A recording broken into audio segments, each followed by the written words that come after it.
हम वाकई अपनी सिमत दुरुस्त कर सकते हैं और इन चैलेंजेस की तरफ जो है पूरी तवज्जो दे सकते हैं, ताकि हम जो है वो वाकई जैसे आपने बात की है उस मंजिल की तरफ बढ़ सकें जिसकी तरफ बढ़ने की हमें जरूरत है। शाहिद साहब, एक बात तो ये है कि ये जो अफवाहें जिनका आप जिक्र कर रहे हैं, ये पहले तो कुछ इस पे शायद इनको हम अफवाहें समझ के कान धर लेते थे। जब से महमूद अचकजई साहब का नाम फाइनल हुआ है तो उसके बाद तो ये अफवाहों में भी कोई दम नहीं रहा।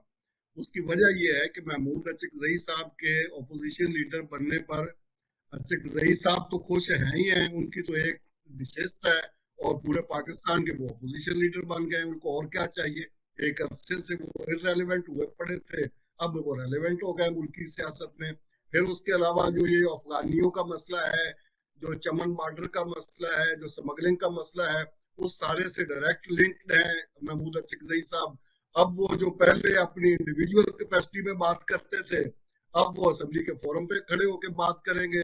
जितनी स्मगलिंग हो रही है उसमें कौन लोग मुलव्वस हैं, अचकजई साहब से ज्यादा कौन जानता है उसको, और उनका मुकदमा वो बड़े अच्छे तरीके से लड़ेंगे। पाकिस्तानियों से ज्यादा अफगानियों का उनके दिल में मोहब्बत है, वो उस मोहब्बत को अब कौमी असम्बली के